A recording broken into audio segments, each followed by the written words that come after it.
Hi everyone. I would like to share the details of my mini camper van build with you. If you find my video interesting, please like it, share it with your friends, and subscribe to the channel as there are more episodes coming. In my previous episode about the electrical module, I described my initial camping setup from the summer of 2023 of VTOMAN portable power station and 200-watt folding solar panels, which I also connected to the alternator for charging while driving.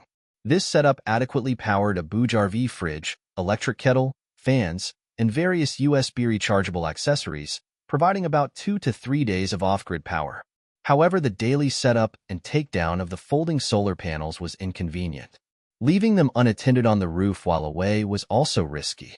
Therefore, a permanently mounted solar setup became a necessity, providing continuous charging whenever sunlight was available. Furthermore, my plan to transition to fully electric cooking required a significantly larger solar input than the existing 200-watt system to support the increased battery capacity. My research into solar panel options quickly became overwhelming due to the abundance of technical terms like monocrystalline, rigid versus flexible, bifacial, and CIGS. I discovered that options like CIGS flexible panels that can be glued directly to the roof for a seamless look, and bifacial panels that harvest energy from both sides. However, these advanced features came at a significant cost, sometimes doubling the price for the same power output. I soon determined that CIGS panels weren't suitable for my Sienna due to its uneven roof surface and large moonroof. Bifacial panels also proved impractical, as their close proximity to the roof would prevent sufficient light from reaching the back. This led me to the traditional monocrystalline panel. These panels are commonly used in off-grid applications like RVs, boats, and campers. Their corrosion-resistant aluminum frames are ideal for extended outdoor use, ensuring decades of performance. Pre-drilled mounting holes also simplify installation. And best of all, they were the most cost-effective option. The next challenge was maximizing power generation from the limited roof space. Initially, I planned to use only a portion of the roof, reserving the rest for future additions like a shower water storage pipe, similar to Eric Enjoy's Earth design, or a retractable awning. To maximize solar power generation within this constraint, I considered sliding or unfolding panels, and even rotating platform to direct the panels towards the sun. I even explored motorized sun tracking system for optimal efficiency. I was aiming for the stars in my dreams, or actually the single star our planet revolves around. After weeks of sketching and designing complex solar solutions, I realized I was overcomplicating the project. A system with numerous moving parts increases the likelihood of failure, especially when subjected to the vibrations of a moving vehicle. And extra complexity also significantly increases the cost.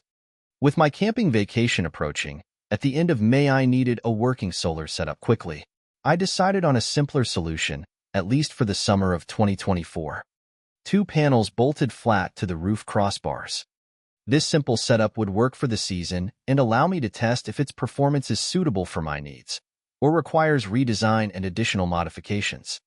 I purchased 2 195-watt eco-worthy panels, each measuring approximately 52 by 26 inches and weighing 21 pounds each. My 5 weeks of camping last summer demonstrated that even with suboptimal sun positioning or cloudy weather, the solar panels generated enough power to replenish my daily battery usage for cooking. If not, my dual battery system provided sufficient power for up to 5 days without external charging to gap those cloudy days. I also retained my original folding VTOMAN panels, which provide an additional 200 watt of output, and carry them in my van as an additional insurance. These can be precisely positioned for optimal sun exposure and offer extra power during cloudy weather or when the van is parked in the shade. Using a long cable, I can place them in a sunny location away from any obstructions. While they serve as a backup, I didn't actually need to use them during my trips in the summer of 2024, which proved that my simple setup is sufficient. The challenge, as always, was finding storage for them within the minivan's limited space. I found the perfect spot behind the driver's seat, where they're readily available should I need the extra solar boost. While mounting the panels directly on the crossbars isn't as aesthetically pleasing as some setups I've seen, like Bruce Park's design, where the panels are integrated between the roof rails, I opted for simplicity for the 2024 season. I used inexpensive Amazon crossbars as the mounting base, securing the panels with stainless steel bolts that fit the crossbar slots.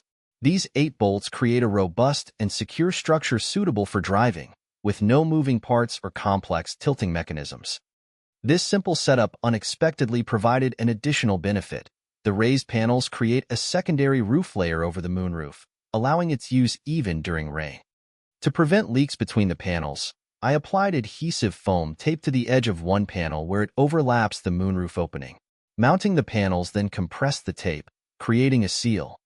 Furthermore, the 2 large panels cover more than half of the minivan's roof, providing significant shade and reducing interior heat during the summer. I followed Bruce Park's YouTube tutorial for routing solar cables from the roof of a 3rd-generation Sienna without causing any major damage. Despite searching for a shorter route, I couldn't find a better solution. Here's how the cables run from the solar panels to the electrical module in my setup. The solar panels are connected in parallel using a Y connector and protected by inline fuses. The cables then run under the rear hatch and are secured with self-adhesive cable clips. I drilled a 1-inch hole and installed a white silicone grommet to protect the cables from chafing against the opening's edge. The cables then run beneath the van's body and enter through an opening near the jack compartment. I used foam pipe insulation to protect the cables and prevent insect intrusion. Finally, the cables enter the van's interior beneath the interior wall and continue across the underside of the bed platform foundation. In addition to solar power, my main battery is also charged by the vehicle's alternator while driving. I use a Renogy DC-DC MPPT controller, which manages both power sources and charges the battery from the optimal source, prioritizing solar input. I ran a positive cable from the starter battery through the firewall, using the routing method demonstrated in Bruce Park's helpful video. A negative cable run directly to the battery wasn't necessary. I connected it to the van's chassis to minimize cable length. A 50-amp circuit breaker, mounted under the hood, provides protection by cutting off the starter battery in case of a short circuit or if isolation is required. The Renogy controller offers a valuable additional feature. When the auxiliary battery is full and excess solar energy is available, it begins charging the vehicle's starter battery. This is particularly beneficial in my Sienna XLE, with its many power-hungry accessories, sliding doors, windows, sun, and moonroof. In 2023, before installing this system, I experienced a dead starter battery after staying at a campground for a week without driving. This new feature on the Renogy controller is therefore essential for me.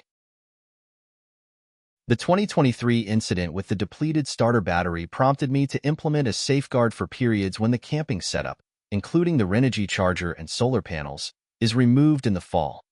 I purchased a small eco-worthy portable solar trickle charger. It sits on the dashboard and connects directly to the starter battery, providing enough charge to maintain its condition. This is particularly useful when leaving the car at airport parking for extended periods. While this trickle charger can connect to a cigarette lighter output, a direct connection to the starter battery is necessary. Since my Sienna's cigarette lighter connector is switched off when the car is off, I installed a dedicated SAE input port near driver's footrest. It is connected directly to the battery, matching the connector type used on my trickle charger cable. This port also simplifies manual charging during the winter months when sunlight is scarce. My NOCO Genius charger, which normally connects with clamps under the hood, was also modified with the matching connector. This allows me to charge the battery without opening the hood through this universal charging port, which is much more convenient. Both the solar and alternator lines connect to the electrical module through XT90 connectors, which are rated for up to 90 amps. I initially considered SAE connectors but couldn't find precise specifications, so I opted for the XT90 for a higher safety margin. Both inputs are equipped with cutoff switches capable of handling up to 200 amps, allowing for complete isolation of these power sources. An additional cutoff switch provides full isolation of the main eco-worthy battery when needed. I am happy with my current setup, and camping season 2024 proved that it is sufficient for my needs. So no crazy moving tilting structures will be built.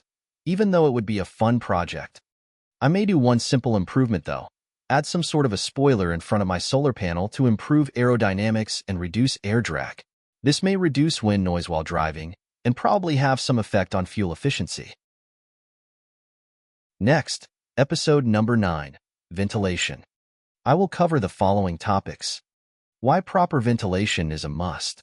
Passive ventilation, quest for perfect air intake. Mosquito protection, building the perfect screen. Active ventilation module, with in and outflow variable speed fans. Internal fans for airflow during hot summer days and nights.